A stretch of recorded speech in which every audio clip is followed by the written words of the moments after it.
my name is Casey Wichard and welcome to the Agent Diaries. Today we're going to be talking all about what the heck an appraisal gap is. So if you are in the home buying process, this may be a term that is slightly familiar to you.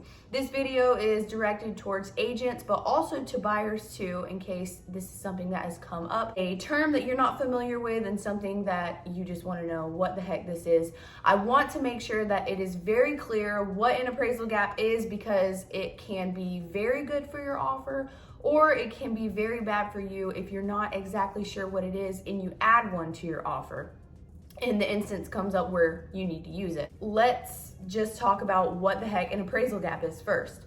Let's say that you are purchasing a home and the sales price, the price that you offered and that you and the seller agree on, is $100,000.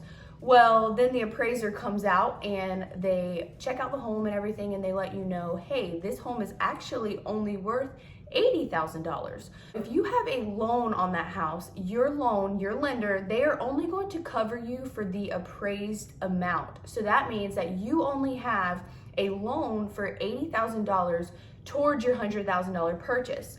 So you are going to have to find the extra $20,000 in order to make the loan work. This is when you as the buyer promise to pay the difference out of pocket of whatever the appraised value is compared to the sales price. So if you have this in your offer and you're not extremely familiar with it, you just want to get the house and your agent says, hey, let's do an appraisal gap, and you're like, yeah, whatever will make it work.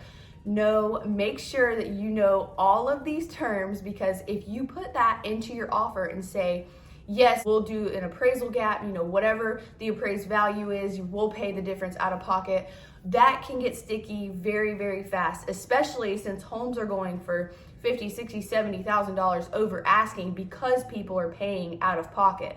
You need to make sure that your agent is pulling the correct comp so that they can let you know, like, hey, this is what this home should be selling for. You should have a very clear idea already of what that home is going to appraise for, so that you don't get stuck in any sticky situations. Because if you add that appraisal gap in there and the $20,000 is the difference, well, that is basically like your promise to pay. You said that you are going to do that, you have to perform, or unfortunately you will be breaching your contract. On the other hand, it could be very good for you because a lot of people may not have that kind of money in their pocket. So that is going to look very good to a seller if you add that appraisal gap in with your offer and you do have the money in the bank to cover the difference. Everybody is all talk right now. Everybody is saying, yeah, I'll give you $50,000 over asking, I'll give you the highest and best offer, but can they perform? And that is where this appraisal gap comes in, because the seller wants to make sure that,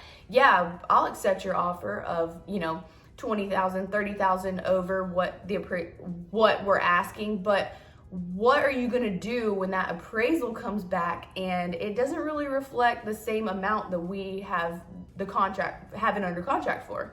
So I just wanted to make sure that y'all are familiar with all of these terms, because yes, while an appraisal gap can be so amazing right now, and it is such a great tool for home buyers to use when getting their offer seen, getting their offer accepted in a highest and best situation, it can also, while it can be good, it can be pretty sticky if you don't know exactly what you're getting into. So I hope that answered any questions that y'all have in regards to appraisal gaps. And if y'all have any questions, leave them in the comments below. If not, I will see y'all in next week's video.